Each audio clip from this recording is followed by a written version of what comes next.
திருச்சிட்டம்பலம். தையலாள் ஒரு பாகம்,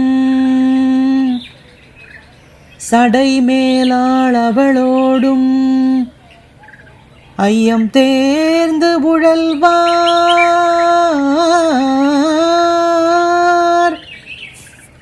ஐயம் தேர்ந்து உழல்வான் ஓர் அந்தணனார் உறையுமிடம், அந்தணனார் உறையுமிடம்.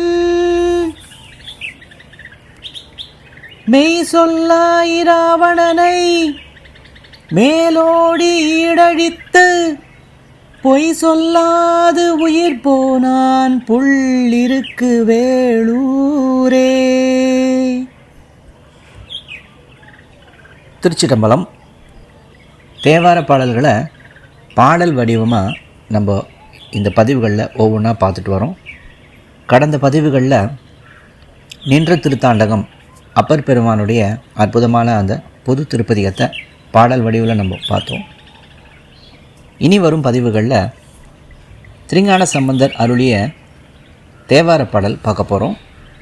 2ஆம் திருமுறை 43வது பதிகம். திருப்புள்ளிருக்கு வேளூர் வைத்தீஸ்வரன் கோவிலில் திருஞான சம்பந்தர் அருளிய அந்த பதிகத்துடைய பாடல்களில் தான் இது.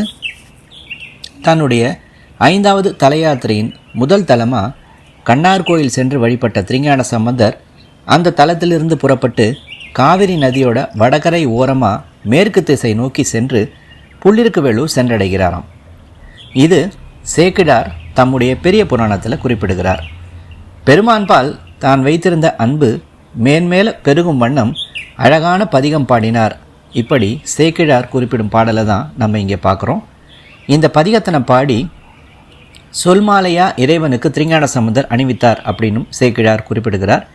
இந்த பதிகத்துடைய அனைத்து பாடல்களையுமே திருஞான சம்பந்தர் சடாயுவினை குறிப்பிட்டு சடாயு செய்த வழிபாட்டினை குறிப்பிடுகிறார்.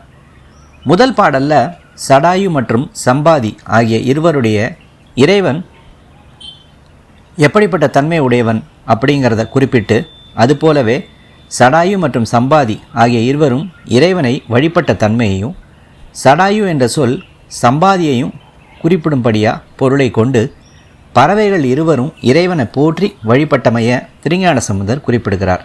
இவ்வாறு சேக்கிழார் தன்னுடைய பெரிய புராணத்தில் குறிப்பிடுகிறார். திருஞான சம்பந்தர் இந்த தலத்தின் மீது அருளிய பதிகம் ஒன்றும், அப்பர் பெருமான் இத்தலத்து மீது அருளிய 2 பதிகங்களும் நமக்கு கிடைக்கப்பெற்றிருக்கு. திருச்சிட்டம்பலம்.